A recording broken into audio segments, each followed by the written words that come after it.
day 78 of the Bible readings. We're starting in Joshua today, and I've got a special guest reading with me. This is my sister, who I'm doing the recordings for, Poss. Say hi. Hi. So we're starting on chapter 9. Now all the kings west of the Jordan River heard about what had happened.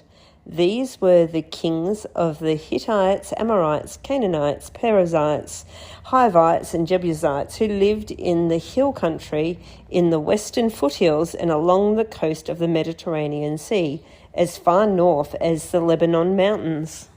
These kings combined their armies to fight as one against Joshua and the Israelites.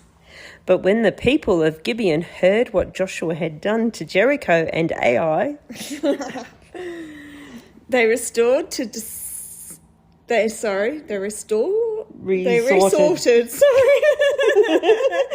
resorted to deception to save themselves. They resorted, not resorted. They resorted. It does actually say resorted as well, yeah. though. But it's just they resorted to deception to save themselves. Continue. Oh, sorry. There was a full stop, so I stopped. Hold on.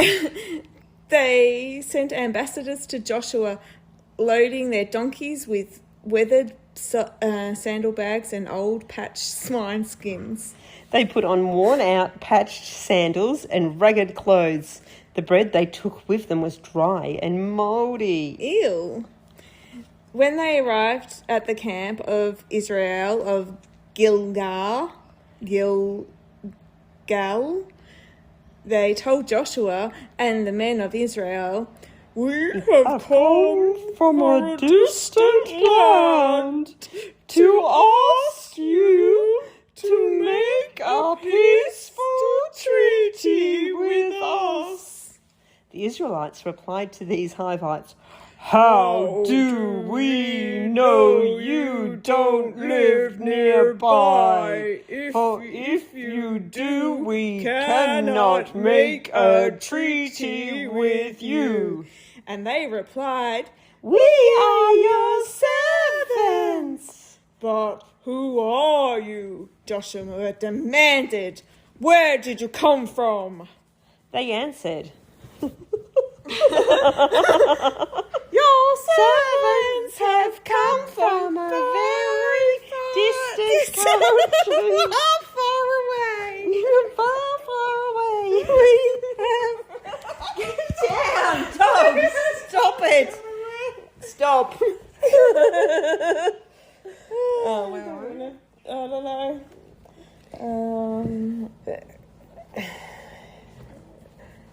We have heard of the might of the Lord your God, and we hear what he did in Egypt. We have also heard that he did, and the two Amorite kings east of the Jordan River, King Sihon of Heshbon and King Og of Bashan, who lived in Asheroth. So our elders and all our people instructed us, "Take supplies for a long journey. Go meet the people of Israel and tell them, 'We are your servants. Please make a treaty with us.'" This bread was from hot ovens when we left our homes. Stop it, Peppy. But now, tricking, because they patched as moldy you can bread. see, it is dry and mouldy. They are tricking.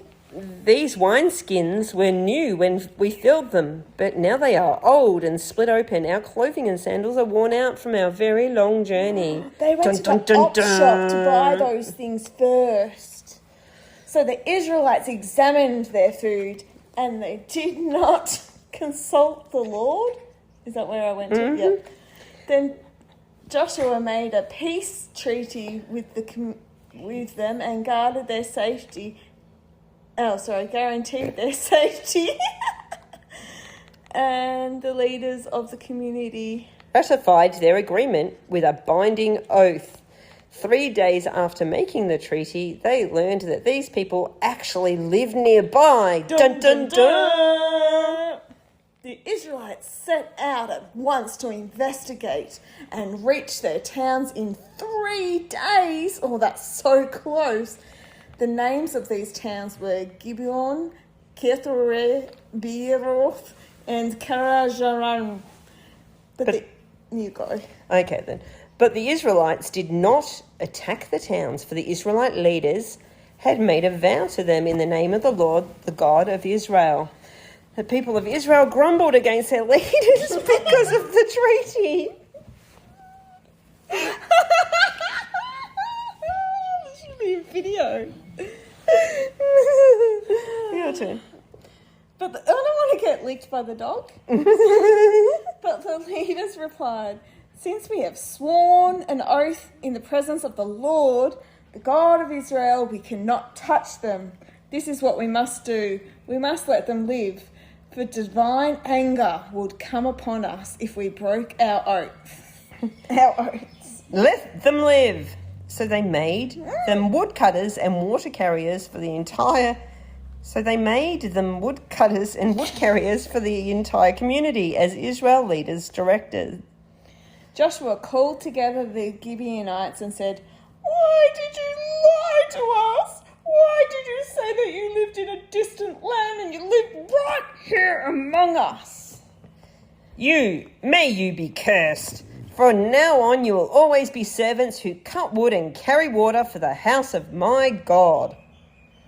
I don't know where we are, I got lost. They replied, "We did it because your servants, were clearly told that the Lord our God, Lord your God, commanded his servants Moses to give to you the entire land and destroy all the people living in it.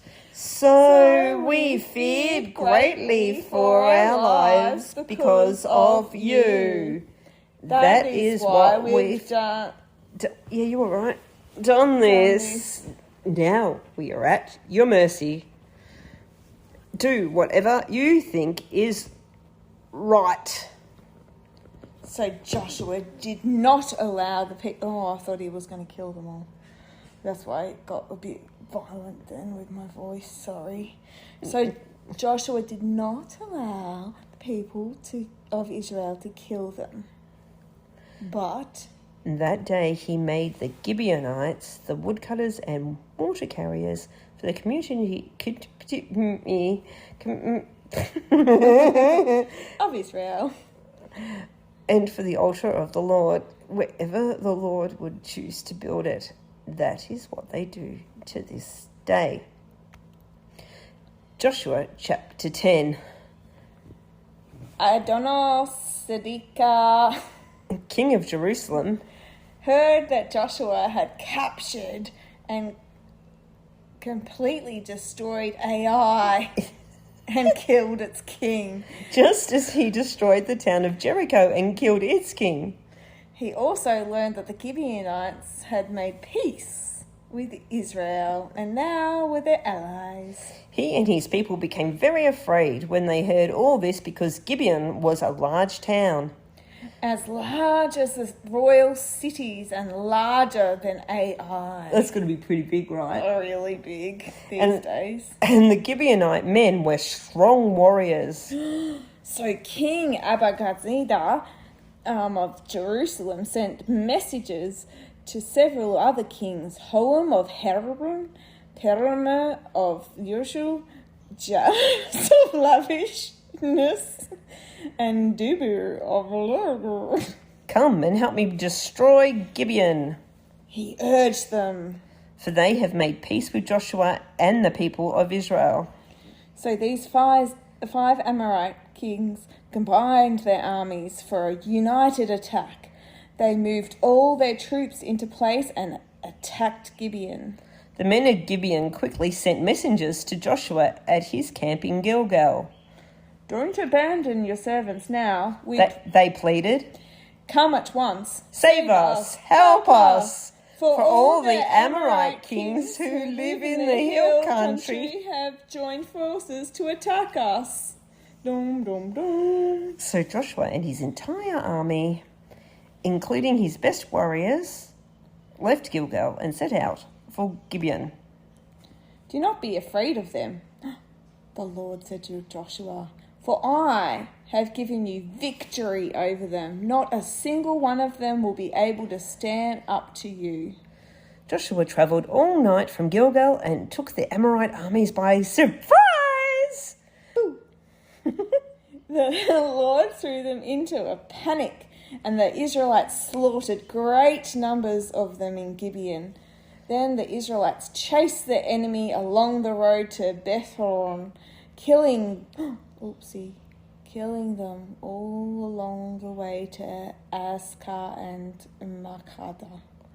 As the Amorites retreated down the road from Beth-horon, the Lord destroyed them with a terrible hailstorm. That's mean. From heaven, that continued until they reached Azekah. Wow. The hail killed more of the enemy than the Israelites killed with swords.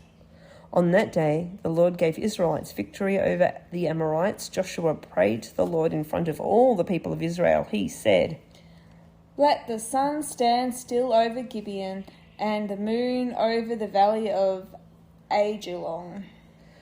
So the sun stood still and the moon stayed in place until the nation of Israel had defeated its enemies. Is this event not recorded in the book of Joshua? I don't know, because I don't know what the book of Joshua is. The sun,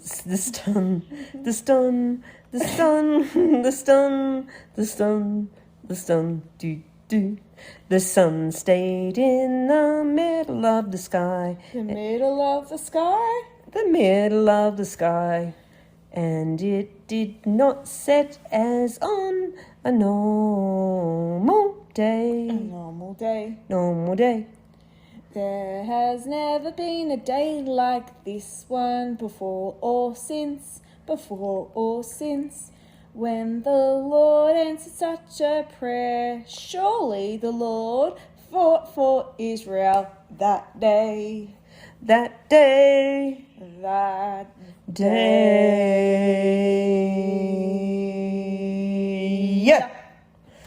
Then Israel and Israelite army returned to the camp of Gilgal. Uh-oh. There's bad stuff that happens in this one. Okay, then. It's got kill on the title. Oh, it does. Continue. During the battle of the 5 kings, escaped and hid in a cave at Makkedah. When Joshua heard that they had been found, he issued this command.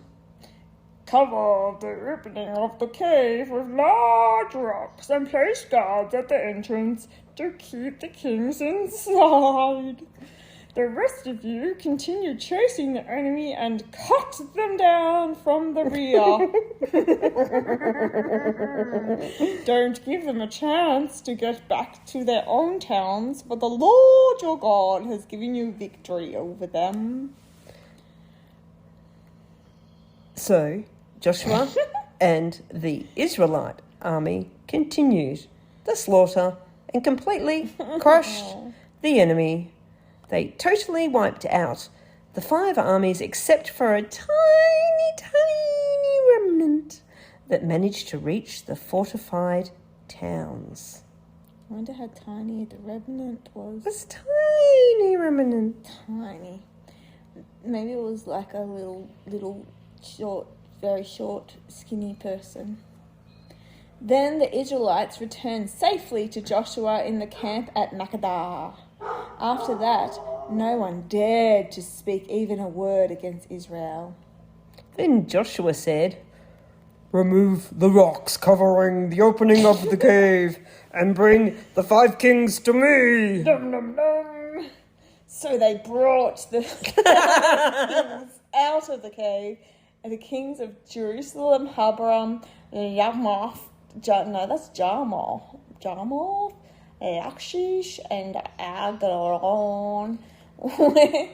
When they brought them out, Joshua told the commanders of his army, "Come and put your feet on the king's necks." Oh no. And they did what they were told. "Do not ever be afraid or discouraged," Joshua told his men.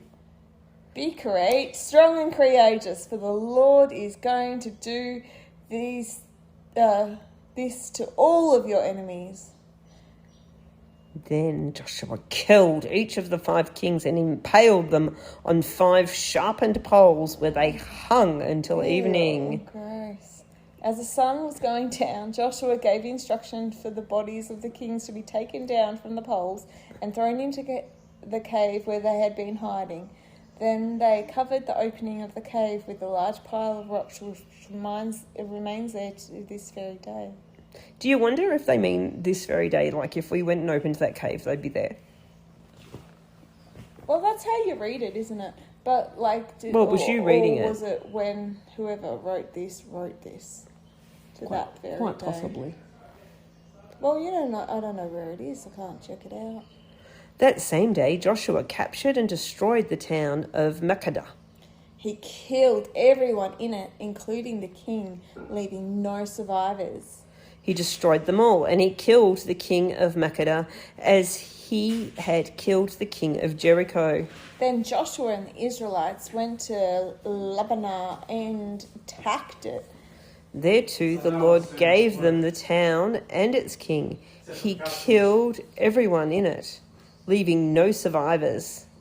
No survivors? No survivors. How many is that? 0. Oh, okay.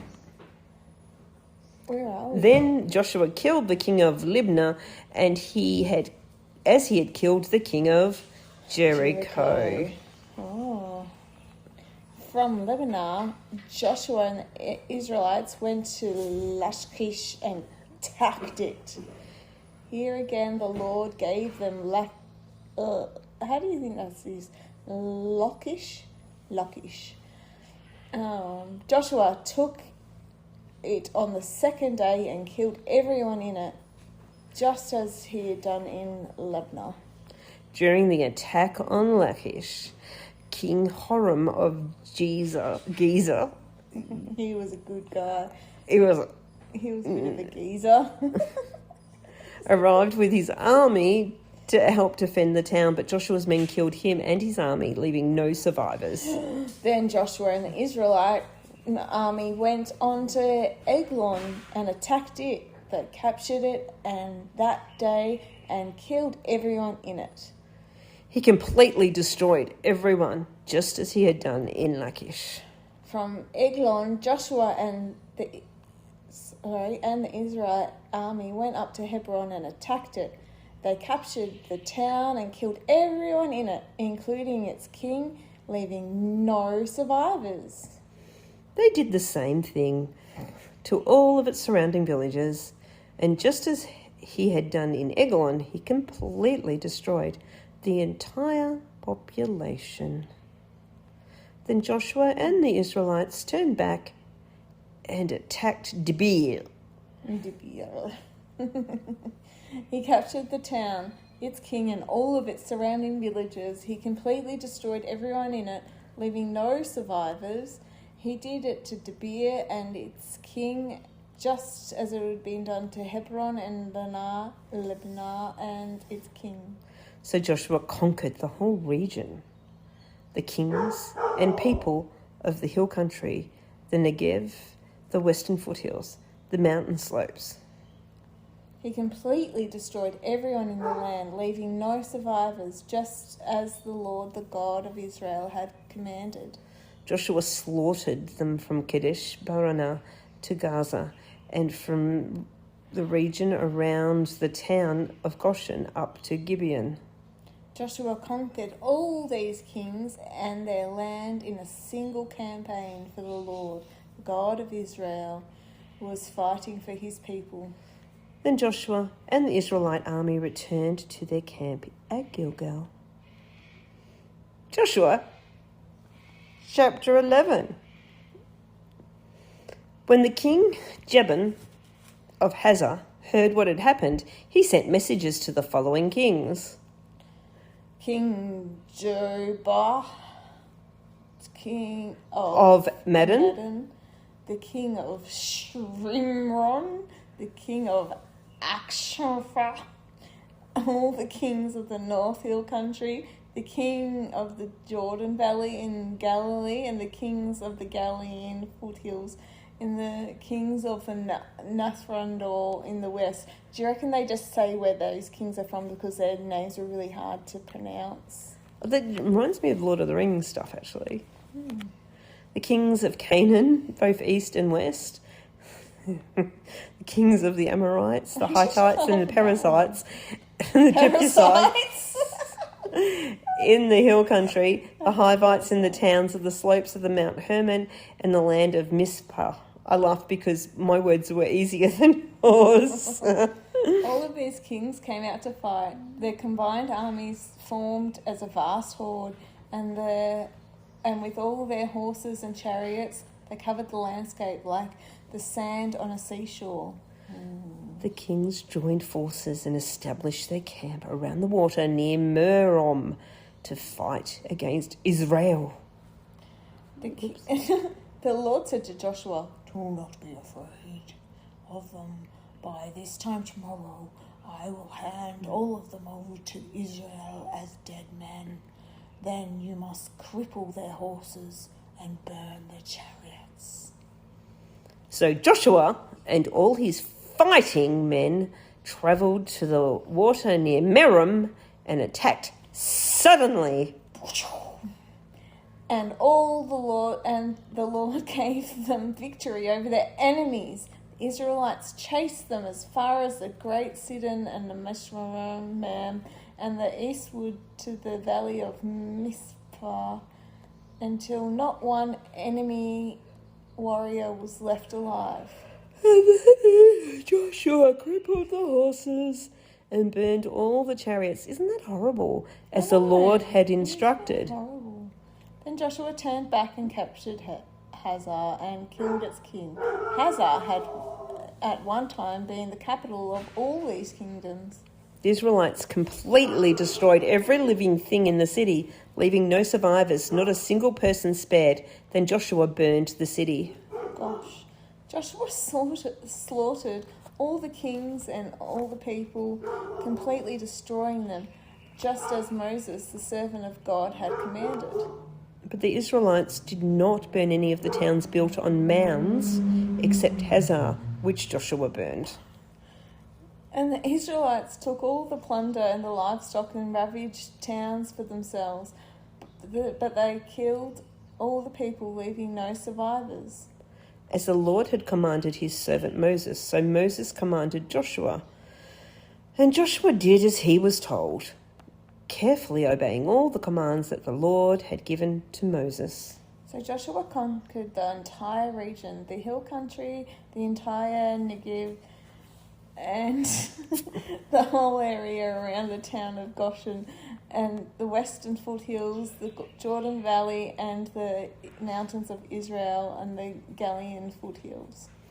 The Israelite territory now extended all the way from Mount Halak, which leads up to Seir in the south, as far north as Baal-gad, at the foot of Mount Hermon in the valley of Lebanon. Joshua killed all the kings in those territories, waging war for a long time to accomplish this. No one in the region made peace with the Israelites except the Hittites of Gibeon.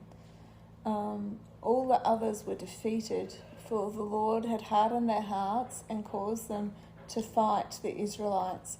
So they were completely destroyed without mercy. It's interesting it says that God hardened their hearts, isn't it? During this period, Joshua destroyed all the descendants of Anak who lived in the hill country of Heber, Debir, and the entire hill country of Judah and Israel. He killed them all and completely destroyed their towns. None of the descendants of Anak were left in all the land of Israel, though some still remained in Gaza, Gath, and Ashdod. So Joshua took control of the entire land, just as the Lord had instructed Moses. He gave it to the people of Israel for their special possession, dividing the land among the tribes. So the land finally had rest from war. And that is all for today. Goodbye from me. And goodbye from me.